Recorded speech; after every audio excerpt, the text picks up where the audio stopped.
Bien, pasamos a otro tema, lo que es los trastornos isquémicos intestinales, o sea, los trastornos vasculares isquémicos intestinales. Bien, dentro de estos trastornos vasculares isquémicos intestinales existen varias patologías, como es la isquemia mesentérica aguda, la isquemia mesentérica crónica, lo que es la angiodisplasia del colon y la colitis isquémica, ¿no? Estos dos últimos, o sea, la angiodisplasia y la colitis isquémica, no los tocaremos porque no están dentro del temario exigido por el Ministerio, pero sí hablaremos de la isquemia mesentérica aguda y de la isquemia mesentérica crónica. Por tanto, empezamos hablar rápidamente de estas dos patologías, ¿no? Y empezaremos con la isquemia mesentérica aguda. La isquemia mesentérica aguda, hay que saber primero, ¿no es cierto?, ya saber las causas. Las causas pueden ser por una embolia, pueden ser por trombos, pueden ser una isquemia no oclusiva, pueden ser, ya los he dicho, por afectación arterial o afectación venosa. Por tanto, puede haber varios factores de afectación de la isquemia mesentérica aguda. Lo más frecuente en la isquemia mesentérica aguda ya es afectación arterial. ¿Qué arteria se va a afectar principalmente en la isquemia mesentérica aguda? La arteria mesentérica superior. Recuerden bien la anatomía, chicos. La arteria mesentérica superior es la arteria que vasculariza, da irrigación a todo el intestino delgado y todo lo que es el colon ascendente. ¿Ya? Entonces, esta arteria se afecta en un 50%, ya, al afectarse en un 50%, pues va a dar una isquemia mesentérica, ¿no? Y principalmente la afectación es embólica. Por tanto, ¿qué quiero decir? La causa de isquemia mesentérica aguda generalmente es embólica y afecta en un 50% a todos los pacientes. Bien, pero para sospechar este tipo de isquemia yo tengo que hacer una anamnesis exhaustiva de mi paciente. Preguntar si mi paciente tiene antecedentes de patología cardíaca, arritmias, FA, valvulopatías. Recuerden bien que un émbolo se genera generalmente a nivel del corazón y a partir de ahí viaja y obstruye la arteria mesentérica aguda, dejando un territorio amplio de isquemia. Pues esta es la causa principal. Un paciente con patología, como ya lo que acabo de decir, y con dolor intestinal, pues hay que pensar siempre en una isquemia mesentérica aguda. Bien, la segunda causa de isquemia mesentérica aguda es no oclusiva. Pues aquí no existe un émbolo que ocluya y esta causa se debe principalmente en un 25% de afección. Y este tipo de afectación generalmente vamos a ver por trastornos no oclusivos, veremos que hay varios factores asociados a esto, como fármacos, como reacciones inflamatorias, etc. Bien, un tercer tipo de causa isquémica aguda, vamos a ver lo que es las trombosis arteriales mesentéricas, ¿no? Las trombosis solamente afectan en un 10%, al igual que las trombosis de la vena mesentérica, pues afectan solamente en un 10%. Recuerden bien, las trombosis generalmente vienen de larga evolución, no es como en los embolismos arteriales. Los trombos poco a poco se van cerrando la luz del vaso y al cerrarse poco a poco pues dan síntomas, ¿no es cierto? Pues sí, hay que tenerlo claro, hay que saber diferenciar entre una embolia y un trombo. Una embolia es un émbolo que viaja desde un territorio lejano y ocluye la arteria y da un síntoma típico agudo. En cambio, una trombosis se va cerrando poco a poco. ¿Y qué elemento es el que se va cerrando poco a poco? Una aterosclerosis, se va cerrando la luz de la arteria y poco a poco va dando síntomas. Bien, ¿cuál es la clínica de la isquemia mesentérica aguda? Pues un dolor abdominal desproporcionado al examen físico, que no cede generalmente a la analgesia. Primero es un dolor que afecta con síntomas vasovagales inclusive, ¿ya? Y ese dolor progresivo, ¿no es cierto?, ya que puede ir progresando, puede mantenerse, puede ir progresando y puede durar en algunas ocasiones más de 48 horas. En estos casos debo sospechar ya de una trombosis venosa, ¿no? Entonces, lo primero es un dolor abdominal desproporcionado que no se dé analgesia. 2. la distensión abdominal, pues hay una distensión abdominal, un territorio intestinal que no recibe vascularización generalmente, pues es un territorio que entra en necrosis o lesión, ¿no es cierto?, necrótica, y por tanto ese territorio se va a ir distendiendo, ¿no?, por disminución del peristaltismo. Y finalmente una hematoquesia, un sangrado rectal, ¿no es cierto? Un sangrado rectal, pues esto también va a ser manifestación clínica típica de lo que es la isquemia mesentérica aguda. Por tanto, resumiendo, ¿cuál es la clínica típica de la isquemia mesentérica aguda? Un dolor abdominal, una distensión abdominal y una hematoquesia. Bien, ¿cómo hacer el diagnóstico de esta patología?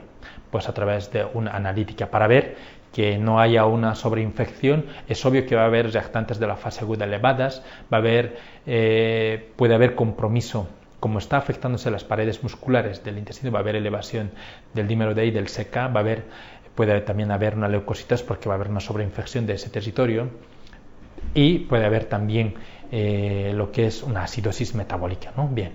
También se pide una radiografía en este tipo de patología, una radiografía donde se va a ver unas asas intestinales dilatadas del intestino delgado, ¿no?, un engrosamiento de la pared, etc.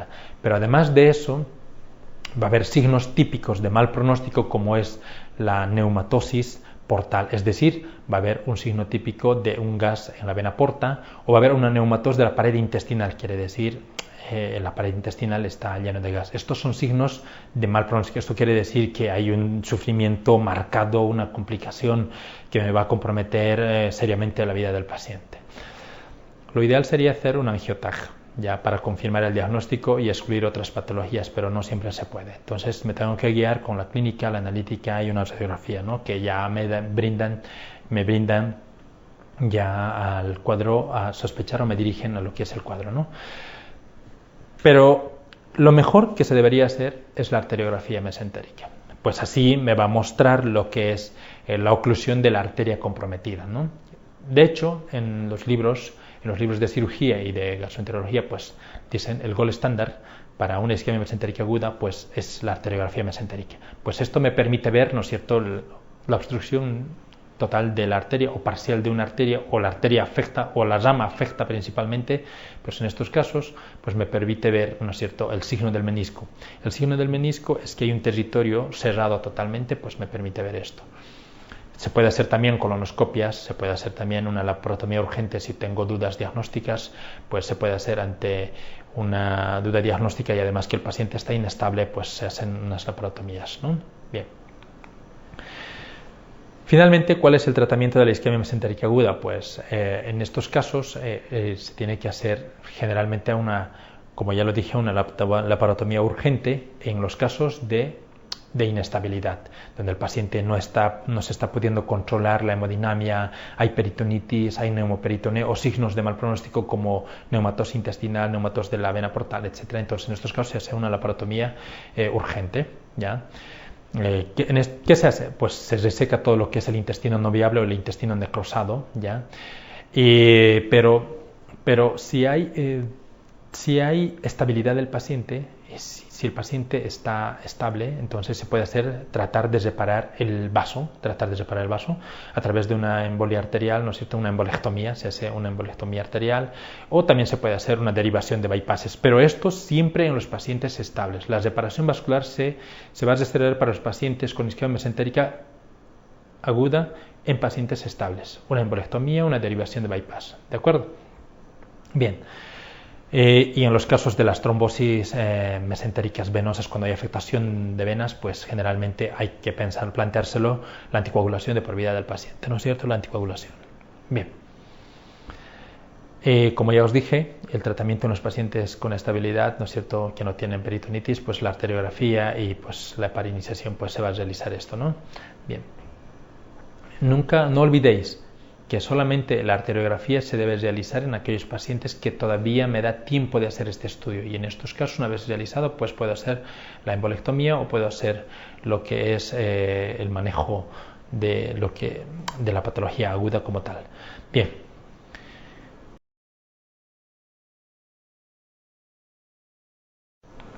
Finalmente vamos a hablar de la isquemia mesentérica crónica, ya vamos a hablar Acabamos de hablar de la isquemia mesentérica aguda, vamos a hablar de la isquemia mesentérica crónica, dentro de las patologías con afectación vascular, ¿no? Bien. La clínica típica de este tipo de pacientes, o lo que marca la clínica en estos casos, es el sufrimiento o la angina intestinal. El típico angor o angina intestinal que dice que el paciente cada vez que come le duele el estómago, por tanto el paciente deja de comer. Pues ese es el sufrimiento, ¿no? Afortunadamente es poco frecuente y sucede en personas de edad avanzada, igual que la anterior.